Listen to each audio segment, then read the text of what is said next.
You feel attacked. You feel confused.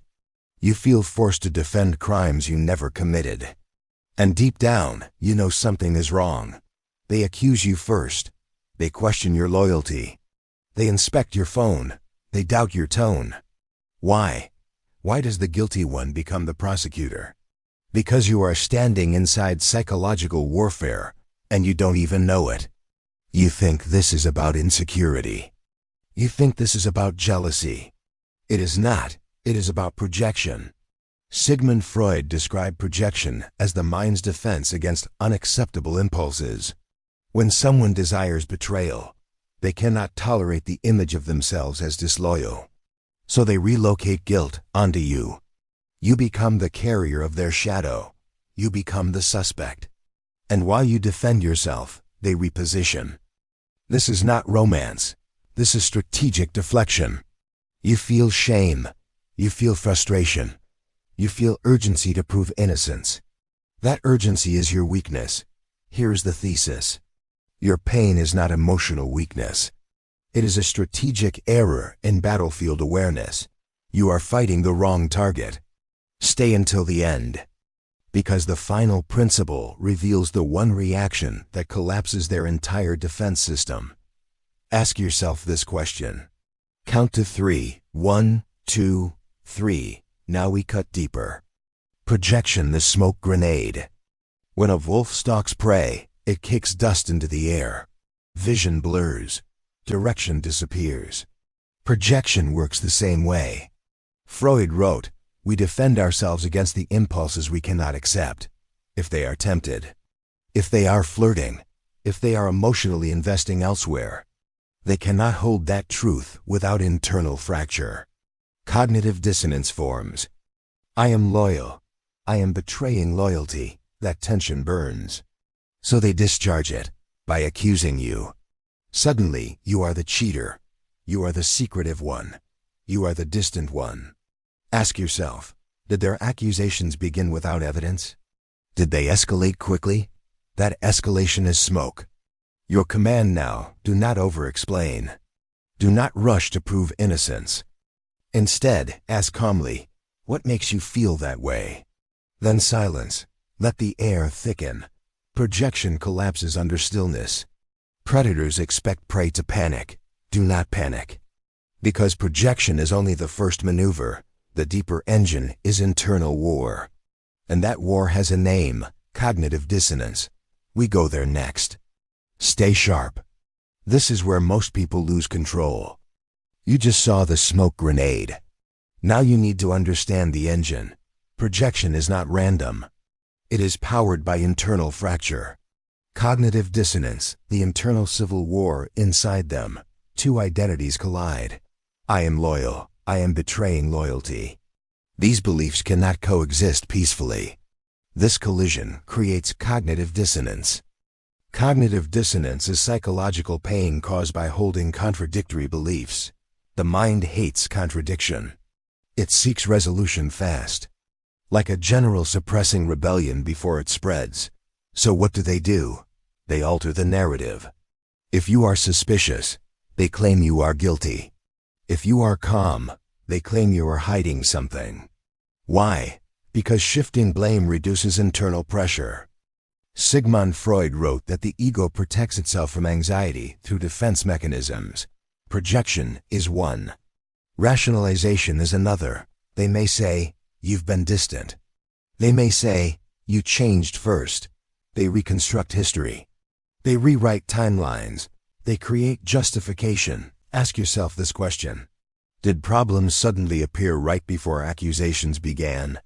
That is not coincidence. That is narrative engineering. Your command, do not argue history emotionally. Instead, request specifics. Give me examples. Be precise. Precision suffocates fabrication. Lies thrive in abstraction. Truth survives detail. Count to 3. Did irritation spike when you asked for clarity? Irritation signals cognitive load. Cognitive load signals mental juggling. Mental juggling signals concealment risk. But internal war is not enough. To maintain advantage, they must control terrain. And terrain in relationships is information. This is where the predator thinks it is smartest. Stay until the end, because the final principle will show you how to reverse the hunt. Respect reversal, turning lion into prey. Attraction contains admiration. Admiration contains respect. When someone cheats, admiration reallocates. Energy flows elsewhere. And when admiration leaves, respect weakens. Watch carefully. Sarcasm increases. Interruptions multiply. Micro-dismissals appear in tone and posture. They speak to you differently. Not loudly, but subtly. Like a wolf testing fence strength. Why accuse you? Because if they can lower your status, they ease their guilt. If you become flawed, their betrayal feels justified. This is moral downgrading. They reduce your image to protect theirs. Sigmund Freud understood ego preservation. The ego will distort reality before it accepts humiliation. Ask yourself this question: did criticism increase before accusations began? That is not random mood. That is narrative positioning. Your command now: stop chasing validation. Withdraw over-explaining. Increase composure. Lower emotional volatility. When you stand firm, power recalibrates. Predators test prey, but they avoid strong prey. Count to 3. 1, 2, 3. Did you feel fear imagining pulling back? That fear reveals dependency. Dependency invites dominance. And dominance is what they are unconsciously seeking. But respect reversal alone does not sustain control. They need emotional destabilization. And that brings you to the next maneuver. Intermittent reinforcement. The gambling trap. One day they accuse you. Next day they shower affection. One night they distance. Next night they intensify passion. You feel emotional whiplash because unpredictability binds stronger than consistency. Casinos use this. Reward comes randomly. You chase it harder. This is intermittent reinforcement. It creates attachment through uncertainty. A fox never runs in a straight line. It zigzags. To confuse pursuit, cheaters do the same emotionally. Accuse, then comfort. Blame, then seduce. Sigmund Freud described reaction formation. Overexpressing the opposite of true impulse. If guilt rises, affection spikes. If distance grows, intensity increases temporarily.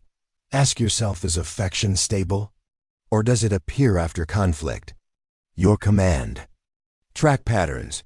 Do not measure feelings. Measure frequency. Measure timing.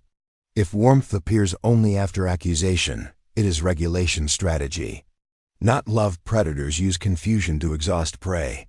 Do not exhaust yourself. Stabilize your responses.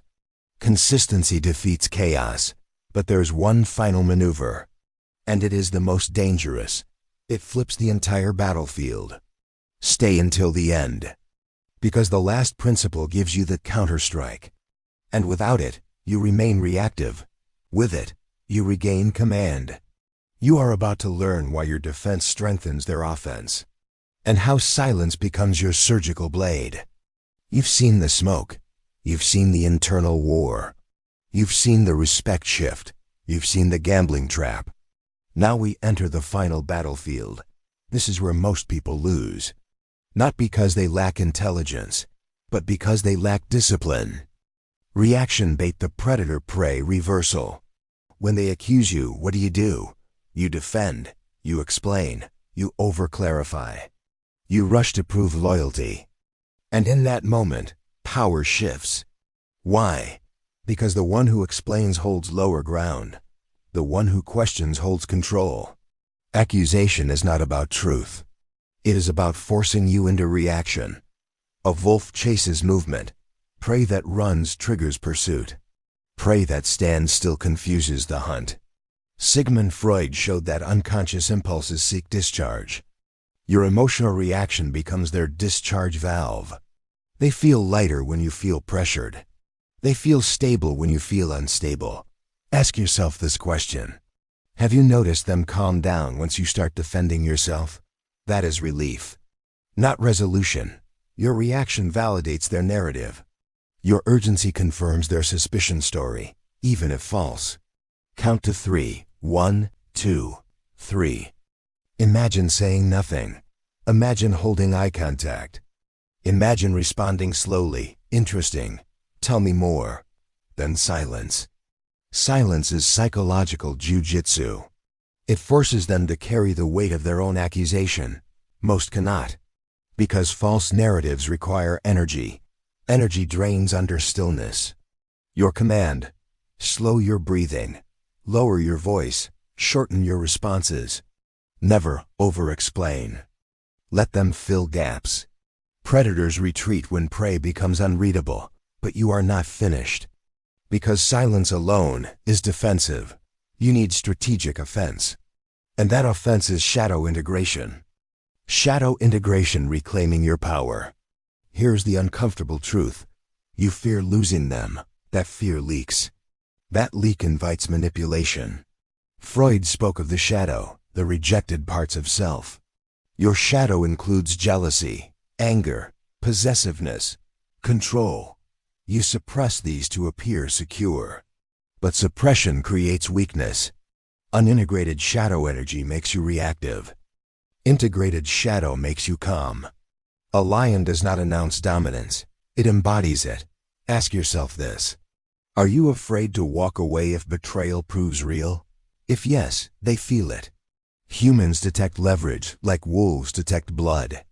Your command: detach from outcome. Visualize loss calmly. Accept the possibility fully. When you no longer fear departure, accusations lose force. Power returns. Because manipulation requires your attachment.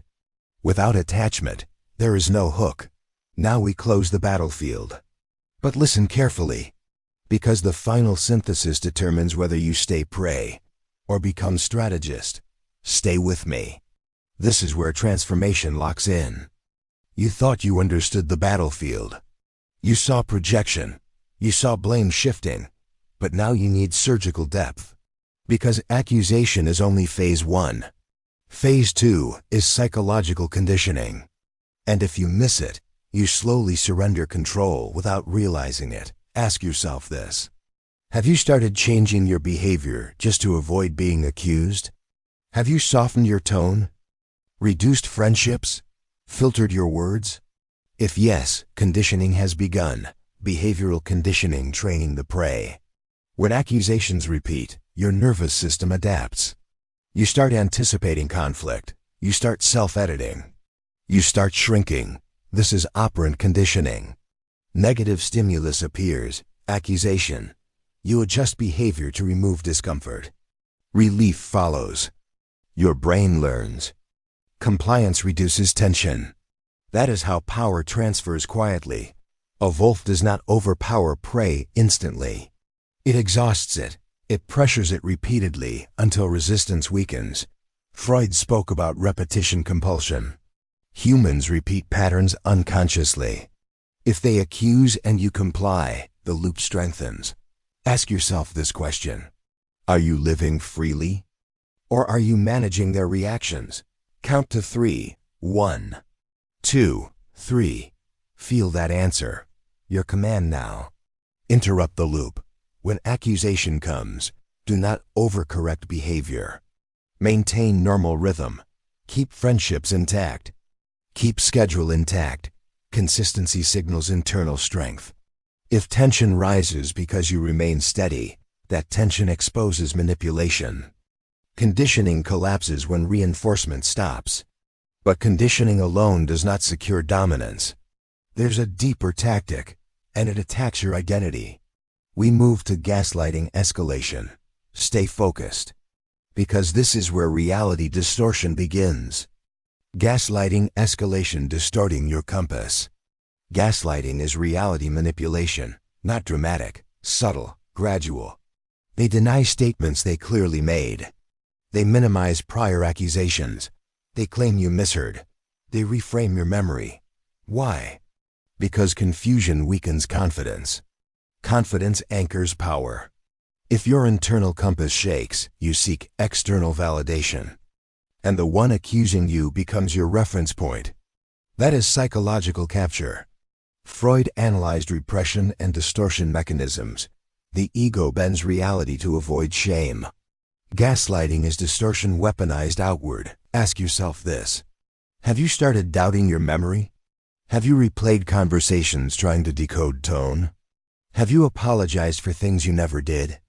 That is identity erosion. A lion that doubts its roar becomes prey to hyenas. Your command. Document conversations privately, not obsessively, but clearly. Anchor facts. Reduce emotional debate. Use phrases like, "That's not accurate. I remember it differently." No anger, no explanation. Just steady correction. Gaslighting requires emotional chaos. Deny it chaos. Clarity is counter-warfare.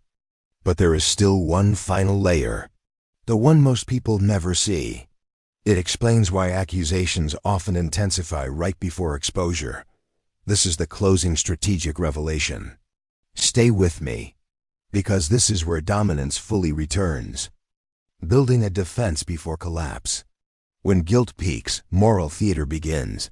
They speak about loyalty passionately. They criticize cheating publicly. They condemn betrayal strongly. They overstate principles. Why? Because moral signaling creates insulation. If they appear virtuous, suspicion weakens. This is reputational camouflage. A fox rolls in leaves to mask scent. A guilty partner amplifies moral language to mask behavior. Freud understood reaction formation. The louder the moral outrage, the deeper the concealed impulse. Ask yourself this. Did their moral lectures increase recently? Did cheating become a sudden topic of disgust? That may not be coincidence. Your command, do not challenge morality directly. Observe consistency between words and patterns. Consistency reveals truth. Performance reveals insecurity. Count to 3. 1, 2, 3. Notice how clarity feels calmer than fear. Because clarity shifts you from prey to strategist. You started this journey defensive. You felt cornered. You felt confused. Now you see structure, accusation first. Projection smoke. Cognitive dissonance war. Information asymmetry. Respect reversal. Intermittent reinforcement. Reaction bait. Behavioral conditioning. Gaslighting distortion. Moral camouflage. This is not chaos. It is sequence. And sequences can be countered. Ask yourself the final question. Will you keep reacting? Or will you command your internal state? Detachment is not coldness. It is strength. Silence is not weakness. It is control. Boundaries are not aggression. They are clarity. Sigmund Freud forced humanity to confront the unconscious. You must confront your attachment. If you fear loss, you surrender leverage. If you accept loss, you reclaim sovereignty. Predators sense fear instantly. Remove fear. They recalibrate. If accusations persist while transparency shrinks, you step back. You reduce emotional exposure. You increase observation. You prepare for decisive action if required. Because dignity outranks comfort. Respect outranks attachment. Truth outranks illusion. If this sharpened your awareness, subscribe now. Because next, you will learn how manipulators escalate when projection fails. Like this video if you refuse psychological capture. And comment below. Write "calm is power." Write "I see the pattern." Lock it in publicly. Because transformation begins with declaration. You were never crazy. You were never insecure. You were reacting to displacement of guilt. Now you understand. You cannot be psychologically cornered the same way again.